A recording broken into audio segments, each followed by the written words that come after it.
Bonjour à tous.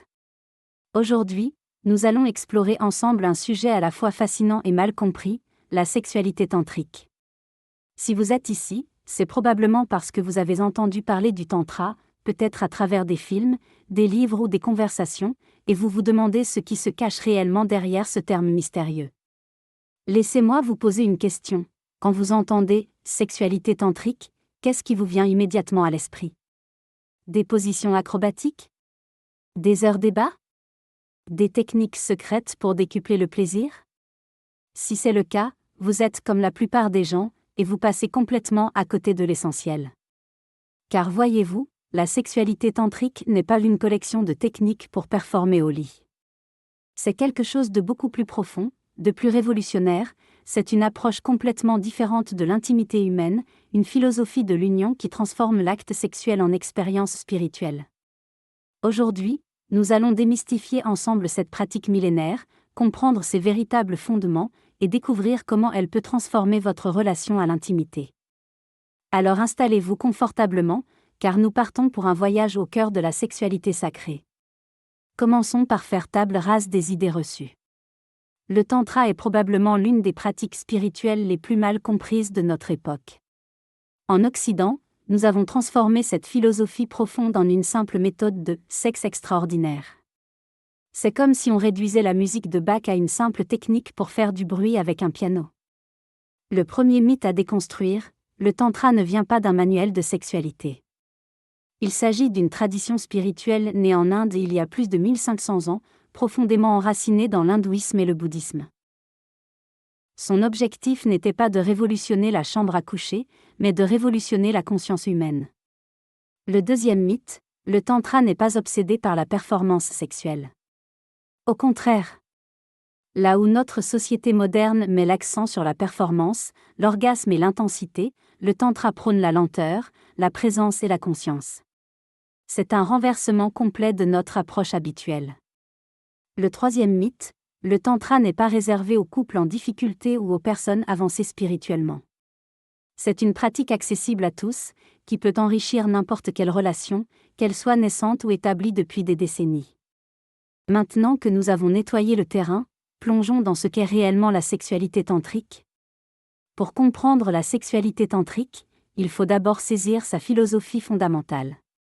Imaginez un instant que votre corps ne soit pas simplement un amas de chair et d'os, mais un temple sacré traversé par des rivières d'énergie. C'est exactement ainsi que les tantrikas, les pratiquants du tantra, perçoivent l'être humain. Au cœur de cette vision se trouve un concept révolutionnaire: l'énergie sexuelle n'est pas quelque chose à évacuer rapidement, mais la force créatrice la plus puissante de l'univers. Les anciens textes tantriques parlent de la Kundalini, cette énergie levée à la base de notre colonne vertébrale, qui attend d'être réveillée et élevée vers les centres supérieurs de notre être. Mais voici où cela devient vraiment intéressant. Selon la philosophie tantrique, chaque être humain porte en lui deux énergies complémentaires. L'énergie Shiva, masculine, statique, pure conscience, et l'énergie Shakti, féminine, dynamique, pure création. Et attention, ces énergies n'ont rien à voir avec votre sexe biologique. Chaque homme porte sa Shakti, chaque femme son Shiva. Quand deux personnes s'unissent dans l'esprit tantrique, elles ne font pas que mélanger leurs corps. Elles créent une danse sacrée entre ces énergies, une union qui transcende le physique pour toucher au spirituel. C'est ce qu'on appelle le Methuna, l'union sacrée. Cette approche transforme complètement la façon dont nous percevons l'intimité. Au lieu de voir l'autre comme un objet de plaisir, nous le reconnaissons comme une manifestation du divin. Au lieu de chercher à prendre du plaisir, nous apprenons à le créer ensemble, à le faire circuler, à le transcender. Et c'est là que les choses deviennent vraiment magiques. Parlons maintenant de ce qui rend la sexualité tantrique si unique, sa compréhension de l'énergie sexuelle. Dans notre société, nous avons tendance à voir cette énergie comme quelque chose qu'il faut dépenser, on accumule du désir, on atteint l'orgasme, on évacue l'énergie, et on recommence. C'est un cycle de tension et de relâchement, un peu comme une cocotte minute qui relâche sa pression.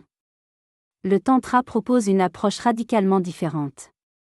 Il nous apprend à voir l'énergie sexuelle comme une flamme qu'on peut attiser, faire grandir, faire circuler dans tout notre être. Au lieu de chercher la libération rapide, nous apprenons à cultiver cette énergie, à la raffiner, à la transformer. Imaginez que votre énergie sexuelle soit comme l'eau d'une rivière. Habituellement, nous la laissons couler directement vers la mer, l'orgasme génital.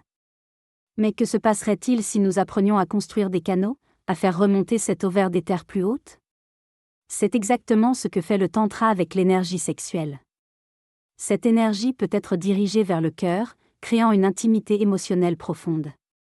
Elle peut être élevée vers la gorge, libérant notre expression créative.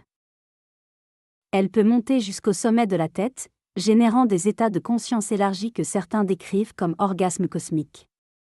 Mais attention, ce n'est pas de la magie, c'est de la physiologie. Les pratiques tantriques travaillent avec des mécanismes réels, la respiration, la circulation sanguine, le système nerveux.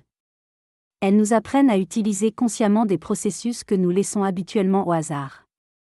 Cette approche de l'énergie sexuelle ouvre la porte à des expériences d'intimité que la plupart d'entre nous n'imaginent même pas. Maintenant, entrons dans le concret. Comment pratique-t-on concrètement la sexualité tantrique? Rassurez-vous, nous n'allons pas parler de positions impossibles ou de techniques ésotériques. Les vraies pratiques tantriques sont d'une simplicité déconcertante. La respiration consciente est la base de tout. Imaginez que vous êtes avec votre partenaire, et au lieu de vous précipiter, vous commencez par respirer ensemble. Pas n'importe comment, vous synchronisez vos respirations, vous sentez vos corps se détendre, vos esprits s'harmoniser. Cette simple pratique crée déjà une intimité plus profonde que bien des actes sexuels traditionnels. Ensuite vient le regard prolongé.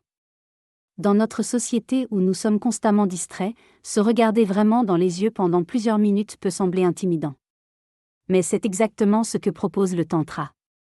Ce regard devient une forme de méditation à deux, un moyen de voir l'âme de l'autre au-delà des masques sociaux. Le toucher conscient transforme chaque caresse en exploration sacrée. Au lieu de toucher pour exciter, on touche pour découvrir, pour honorer, pour communiquer sans mots. Chaque centimètre de peau devient un territoire à explorer avec révérence. La lenteur devient une qualité, pas un défaut. Dans un monde obsédé par la vitesse, le tantra nous rappelle que les expériences les plus profondes naissent de la patience. Prendre 1 heure, pour ce qu'on fait habituellement en 10 minutes, révèle des dimensions cachées de l'intimité. L'écoute énergétique nous apprend à sentir au-delà du physique. Avec la pratique, nous développons la capacité de percevoir les flux d'énergie dans notre corps et celui de notre partenaire.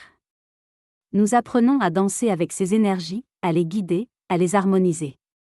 Ces pratiques peuvent sembler simples, mais leur impact est révolutionnaire. Elles transforment l'acte sexuel d'une course vers l'orgasme en une exploration méditative de l'intimité. Et les bénéfices s'étendent bien au-delà de la chambre à coucher. Parlons maintenant des effets concrets de ces pratiques. Et croyez-moi, ils sont nombreux et souvent surprenants. Au niveau physique, les pratiques tantriques développent une conscience corporelle extraordinaire. Vous apprenez à sentir des énergies subtiles, à contrôler des processus habituellement automatiques. Beaucoup de praticiens rapportent une amélioration de leur santé globale, une meilleure gestion du stress, et oui, une vie sexuelle plus épanouissante, mais pas forcément de la façon qu'on imagine. Au niveau émotionnel, le tantra crée une intimité d'une profondeur rare. Quand vous apprenez à être vraiment présent avec votre partenaire, sans agenda, sans performance à atteindre, vous découvrez des dimensions de l'amour que vous ne soupçonniez pas. Les couples qui pratiquent le tantra rapportent souvent une complicité accrue, une meilleure communication, et une capacité à naviguer les conflits avec plus de sagesse. Au niveau spirituel, c'est là que les choses deviennent vraiment intéressantes. Beaucoup de pratiquants décrivent des expériences transcendantes, des moments où les frontières entre soi et l'autre semblent se dissoudre, où on touche à quelque chose de plus grand que soi. Ce ne sont pas des expériences mystiques au sens vague du terme, mais des états de conscience élargis très concrets. Au niveau relationnel, le tantra transforme la dynamique du couple. Au lieu de voir l'autre comme quelqu'un qui doit satisfaire nos besoins, nous apprenons à créer ensemble une expérience partagée. Cela développe l'empathie, la patience, la capacité à donner et recevoir. Mais attention, ces bienfaits ne viennent pas du jour au lendemain. Le tantra n'est pas une solution miracle, c'est une pratique. Comme apprendre un instrument de musique, cela demande du temps, de la patience, et surtout, de la régularité. Alors, Comment peut-on commencer à explorer cette voie? La beauté du tantra, c'est qu'on peut commencer très simplement, même sans partenaire. En solo, vous pouvez commencer par développer votre conscience corporelle. Prenez du temps pour vraiment sentir votre corps, pour explorer votre respiration, pour méditer sur vos sensations. Beaucoup de pratiques tantriques peuvent se faire seules et constituent même une base nécessaire. En couple, commencez par des pratiques simples, respirez ensemble, regardez-vous dans les yeux, explorez le toucher conscient sans but sexuel. L'important n'est pas la performance, mais la présence. Cherchez des ressources fiables. Il existe de nombreux livres, stages et thérapeutes spécialisés dans le tantra authentique. Méfiez-vous des approches trop commerciales ou qui promettent des résultats miracles. Soyez patient avec vous-même. Le tantra va à l'encontre de nombreux conditionnements de notre société. Il est normal de se sentir parfois maladroit ou de résister à certaines pratiques. Rappelez-vous que c'est un chemin, pas une destination. L'objectif n'est pas de maîtriser le tantra, mais de laisser le tantra vous transformer progressivement. Nous voici arrivés au terme de cette exploration. J'espère que ce voyage vous a permis de découvrir que la sexualité tantrique est bien plus riche et profonde que ce qu'on en dit généralement. Le tantra nous offre une alternative à la sexualité de performance de notre époque. Il nous propose de ralentir, de savourer, de transformer l'intimité en exploration spirituelle. C'est une invitation à redécouvrir votre corps, votre partenaire et vous-même sous un jour nouveau. Mais surtout, rappelez-vous que le tantra n'est pas une technique à apprendre, c'est une façon d'être à cultiver. C'est une invitation à apporter plus de conscience, plus de présence, plus de sacré dans tous les aspects de votre vie. Alors, êtes-vous prêt à explorer cette voie? Votre corps, votre cœur et votre âme vous remercieront pour cette aventure extraordinaire qu'est la sexualité tantrique. Merci de m'avoir accompagné dans cette exploration, et n'hésitez pas à partager vos questions et expériences en commentaire. À très bientôt pour de nouvelles découvertes.